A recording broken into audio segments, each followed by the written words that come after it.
بسم الله الرحمن الرحيم. ياسين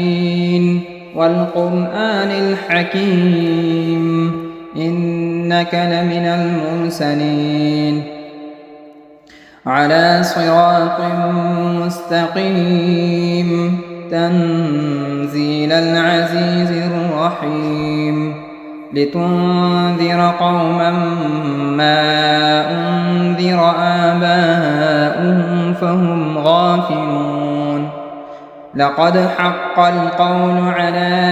أكثرهم فهم لا يؤمنون إنا جعلنا في أعناقهم أغلالا فهي إلى الأذقان فهم مقمحون وجعلنا من بين أيديهم سدا ومن خلفهم سدا فأغشيناهم فهم لا يبصرون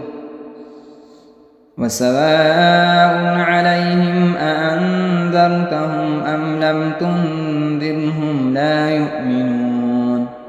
إنما تنذر من اتبع الذكر وخشي الرحمن بالغيب فبشره بمغفرة وأجر كريم إنا نحن نحيي الموتى ونكتب ما قدموا وآثارهم وكل شيء أحصيناه في إمام مبين واضرب لهم مثلا أصحاب القرية إذ جاءها المرسلون إذ أرسلنا إليهم 2 فكذبوهما فعززنا بثالث فقالوا إنا إليكم مرسلون قالوا ما أنتم إلا بشر مثلنا وما أنزل الرحمن من شيء إن أنتم إلا تكذبون قالوا ربنا يعلم إنا إليكم لمرسلون وما علينا إلا البلاغ المبين قالوا إنا تطيرنا بكم لئن لم تنتهوا لنرجمنكم وليمسنكم منا عذاب أليم قالوا طائركم معكم أئن ذكرتم بل أنتم قوم مسرفون وجاء من أقصى المدينة رجل يسعى قال يا قوم اتبعوا المرسلين اتبعوا من لا يسألكم أجرا وهم مهتدون وما لي لا أعبد الذي فطرني وإليه ترجعون أأتخذ من دونه آلهة إن يردني الرحمن بضر لا تغن عني شفاعتهم شيئا ولا ينقذون إني إذا لفي ضلال مبين إني آمنت بربكم فاسمعون قيل ادخل الجنة قال يا ليت قومي يعلمون بما غفر لي ربي وجعلني من المكرمين وما أنزلنا على قومه من بعده من جند من السماء وما كنا منزلين إن كانت إلا صيحة واحدة فإذا هم خامدون يا حسرة على العباد ما يأتون يأتيهم من رسول إلا كانوا به يستهزئون ألم يروا كم أهلكنا قبلهم من القرون أنهم إليهم لا يرجعون وإن كل لما جميع لدينا محضرون وآية لهم الأرض الميتة أحييناها وأخرجنا منها حبا فمنه يأكلون وجعلنا فيها جنات من نخيل وأعناب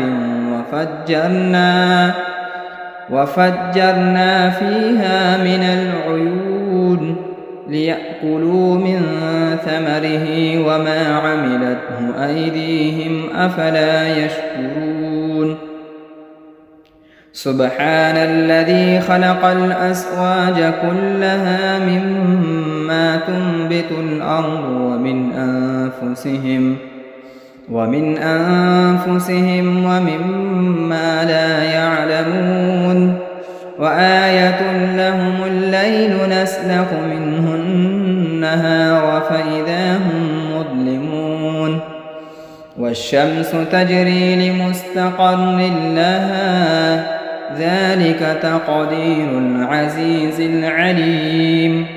والقمر قدرناه منازل حتى عاد كالعرجون القديم لا الشمس ينبغي لها أن تدرك القمر ولا الليل سابق النهار وكل في فلك يسبحون وآية لهم أنا حملنا ذريتهم في الفلك المشحون وخلقنا لهم من مثله ما يركبون وإن نشأ نغرقهم فلا صريخ لهم ولا هم ينقذون إلا رحمة منا ومتاعا إلى حين وإذا قيل لهم اتقوا ما بين أيديكم وما خلفكم لعلكم ترحمون وما تأتيهم من آية من آيات ربهم إلا كانوا عنها معرضين وإذا قيل لهم أنفقوا مما رزقكم الله قال الذين كفروا للذين آمنوا أنطعم من لو يشاء الله أطعمه إن أنتم إلا في ضلال مبين ويقولون متى هذا الوعد إن كنتم صادقين ما ينظرون إلا صيحة واحدة تأخذهم وهم يخصمون فلا يستطيعون توصية ولا إلى أهلهم يرجعون ونفخ في الصور فإذا هم من الأجداث إلى ربهم ينسلون قالوا يا ويلنا من بعثنا من مرقدنا هذا ما وعد الرحمن وصدق المرسلون إن كانت إلا صيحة واحدة فإذا هم جميع لدينا محضرون فاليوم لا تظلم نفس شيئا ولا تجزون إلا ما كنتم تعملون إن أصحاب الجنة اليوم في شغل فاكهون هم وأزواجهم في ظلال على الأرائك متكئون لهم فيها فاكهة ولهم ما يدعون سلام قولا من رب رحيم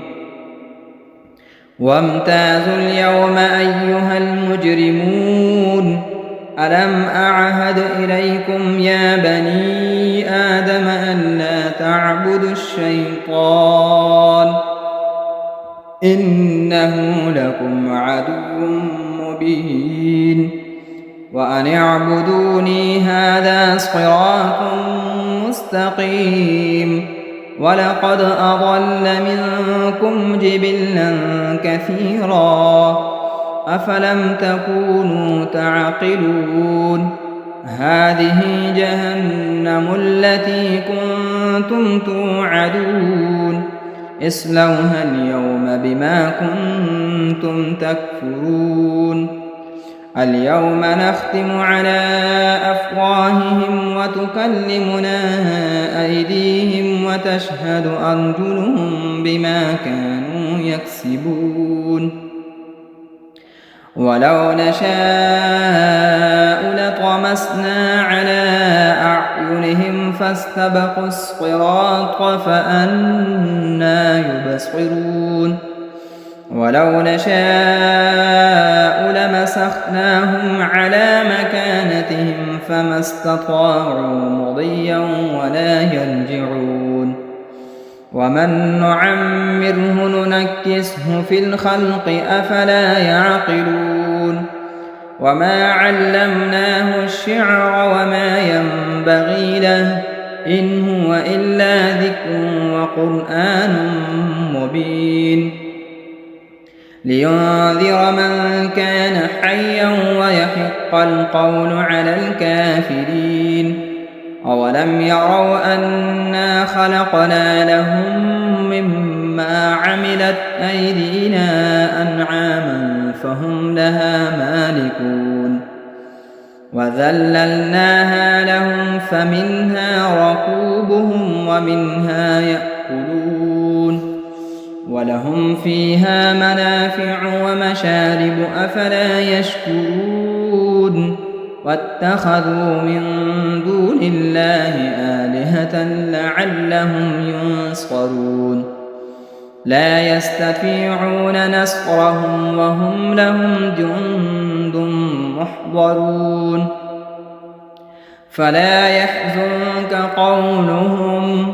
إنا نعلم ما يسرون وما يعلنون أولم ير الإنسان أنا خلقناه من نطفة فإذا هو خصيم مبين وضرب لنا مثلا ونسي خلقه قال من يحيي العظام وهي رميم قل يحييها الذي أنشأها أول مرة وهو بكل خلق عليم الذي جعل لكم من الشجر الأخضر نارا فإذا أنتم منه توقدون أوليس الذي خلق السماوات والأرض بقادر على أن يخلق مثلهم بلى وهو الخلاق العليم إنما أمره إذا أراد شيئا أن يقول له كن فيكون فسبحان الذي بيده ملكوت كل شيء وإليه ترجعون بسم الله الرحمن الرحيم الرحمن علم القرآن خلق الإنسان علمه البيان الشمس والقمر بحسبان والنجم والشجر يسجدان والسماء رفعها ووضع الميزان ألا تطغوا في الميزان وأقيموا الوزن بالقسط ولا تخسروا الميزان والأرض وضعها للأنام فيها فاكهة والنخل ذات الأكمام والحب ذو العصف والريحان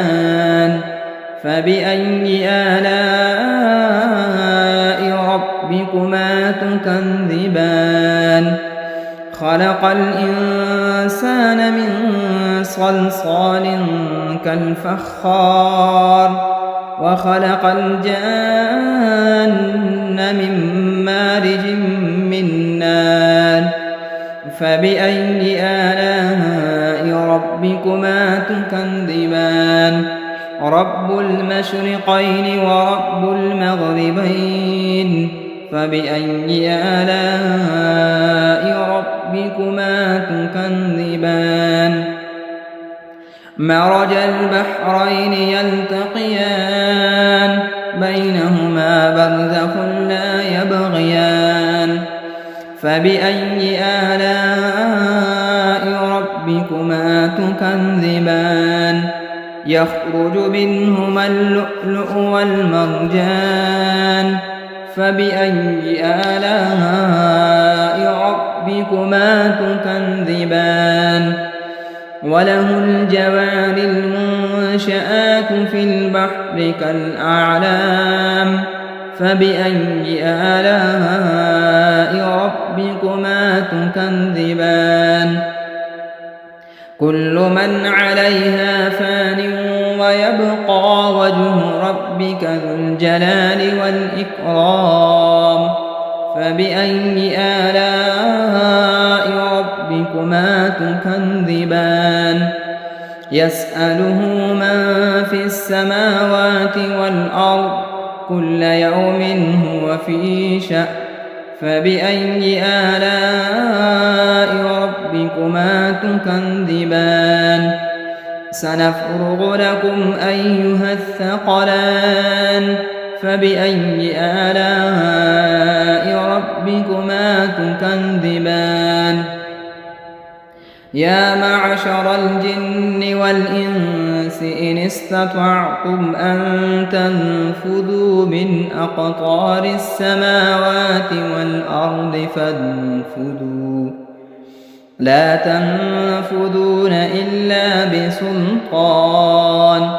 فبأي آلاء ربكما تكذبان يرسل عليكما شؤاد من نار ونحاس فلا تنتصران فبأي آلاء ربكما تكذبان فإذا انشقت السماء فكانت وردة كالدهان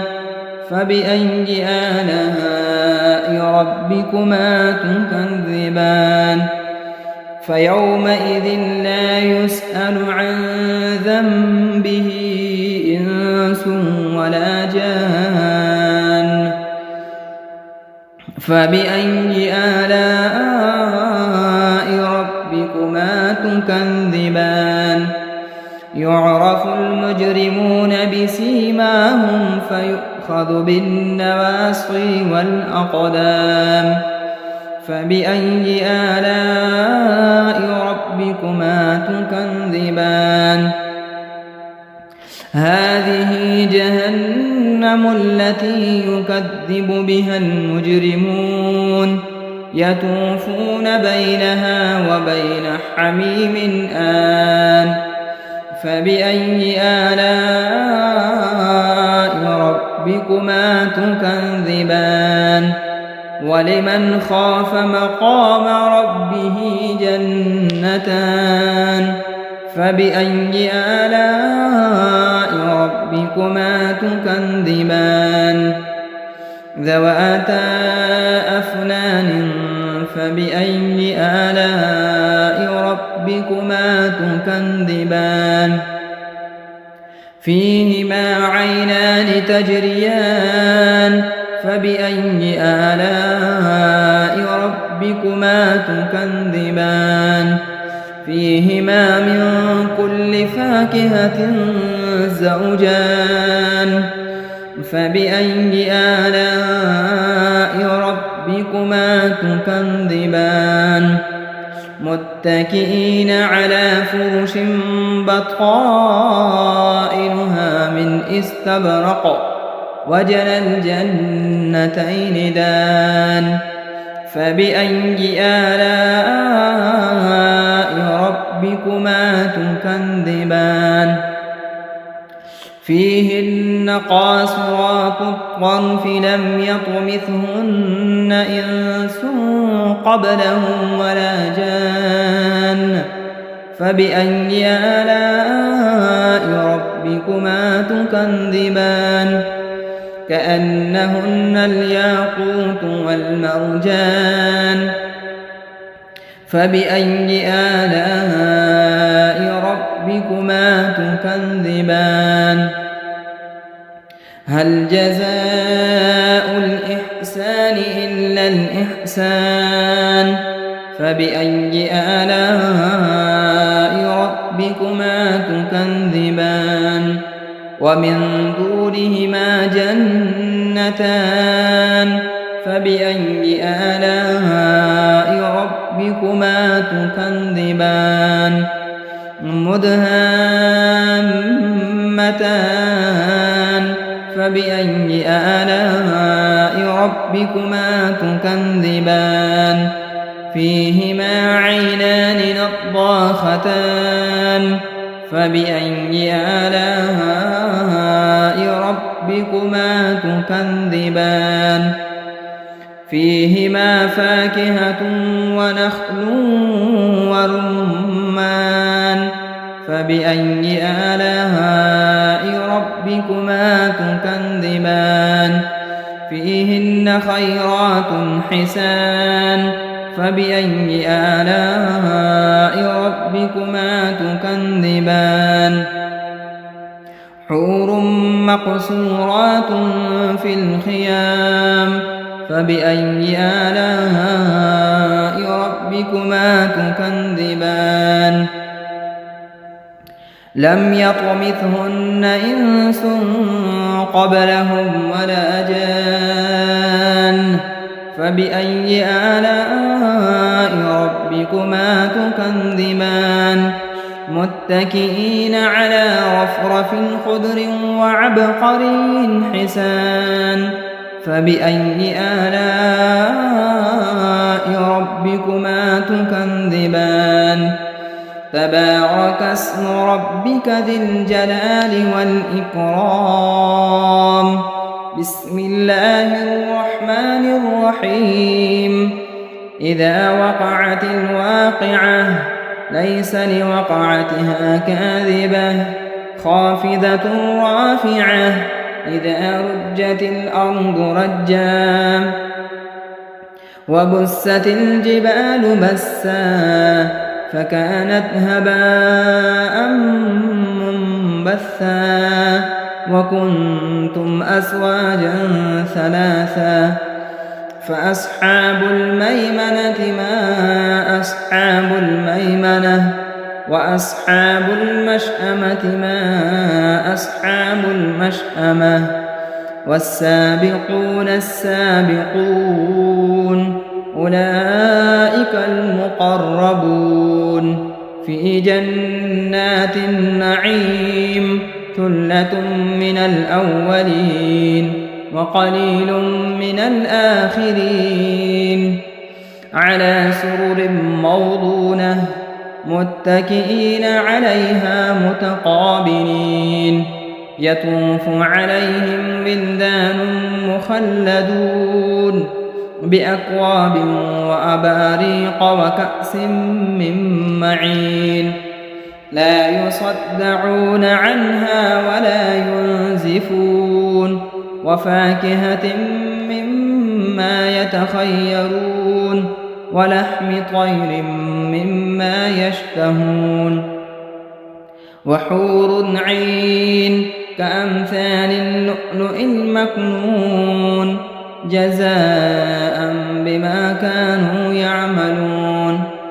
لا يسمعون فيها لغوا ولا تأثيما إلا قيلا سلاما سلاما وأصحاب اليمين ما أصحاب اليمين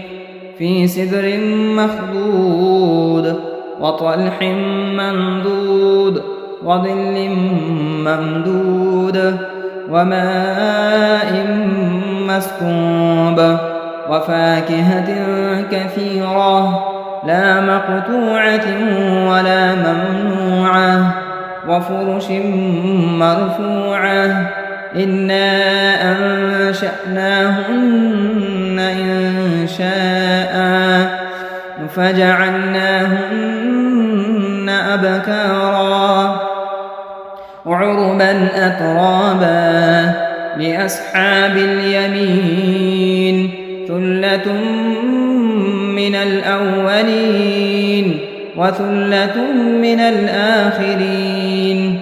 وأصحاب الشمال ما أصحاب الشمال في سموم وحميم وظل من يحموم لا بارد ولا كريم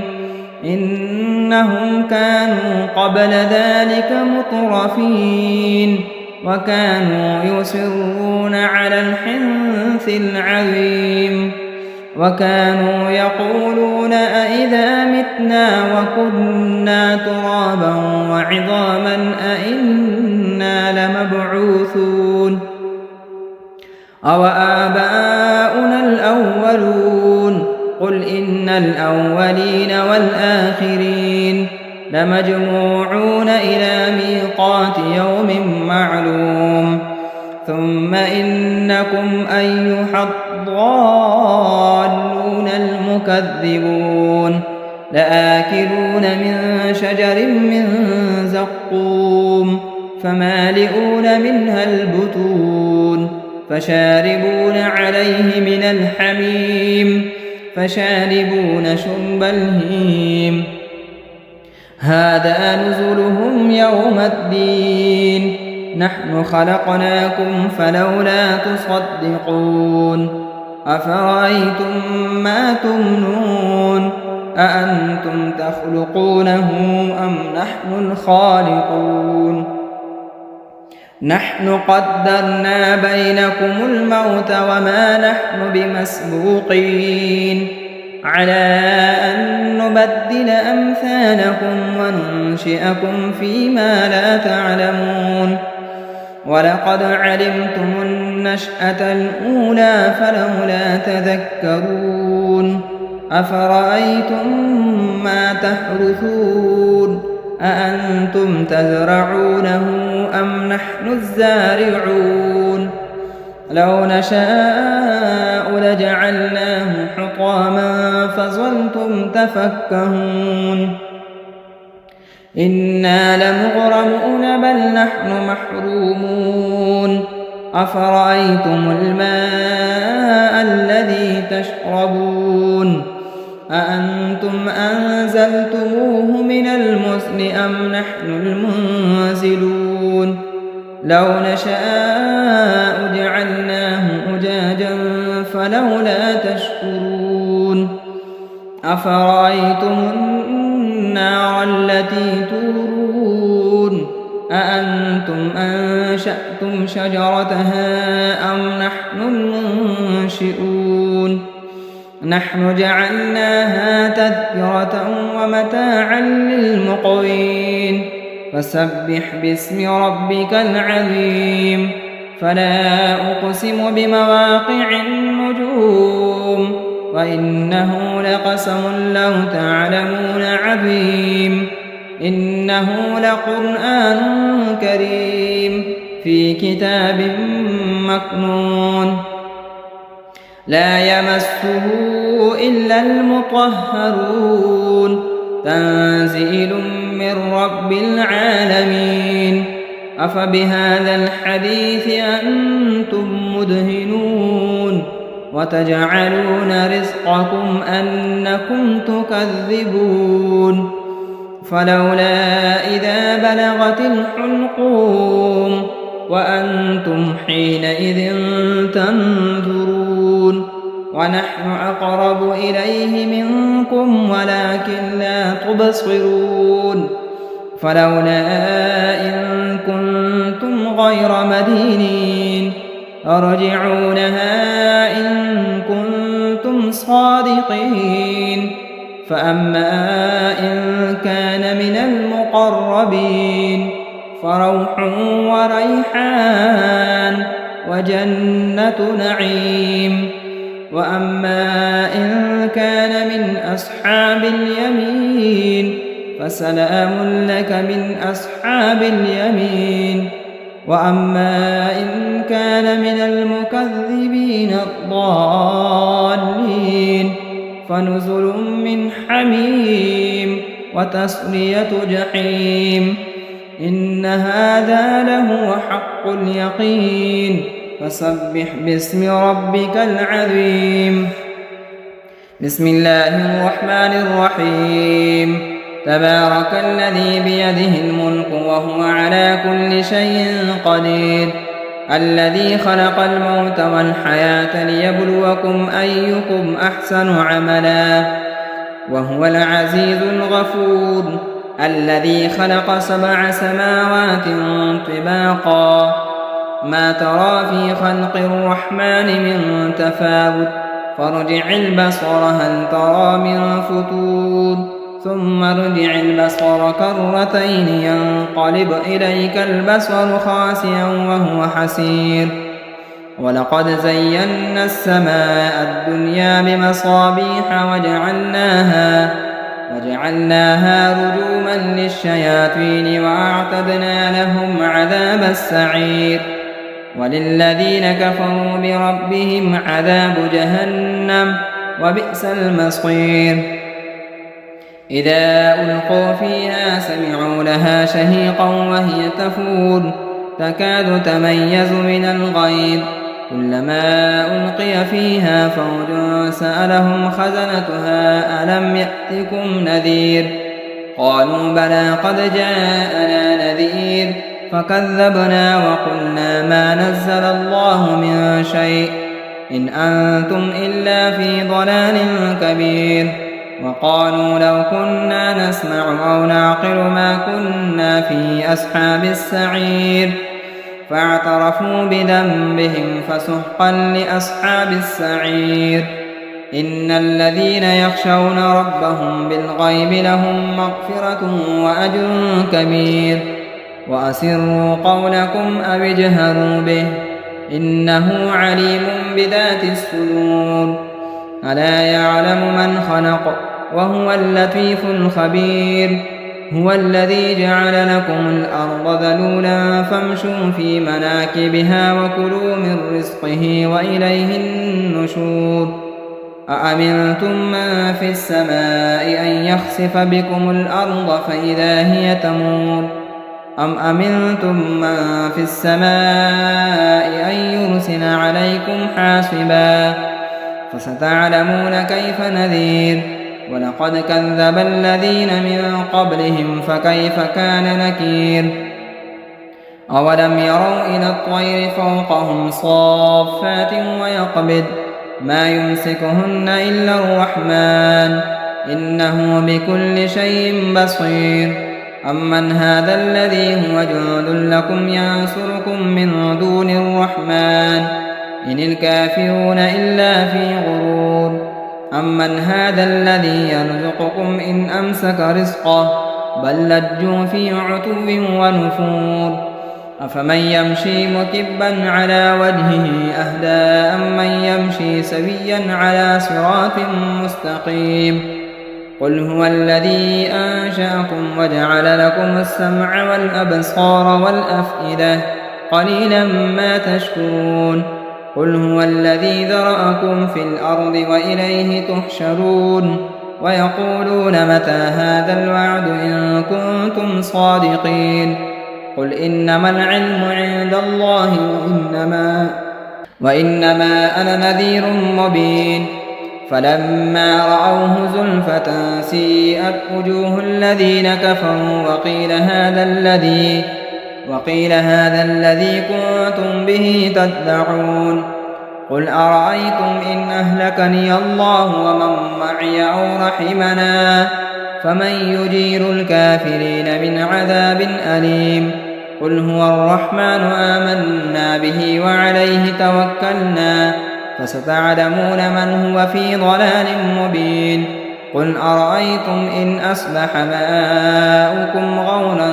فمن يأتيكم بماء معين صدق الله مولانا العظيم.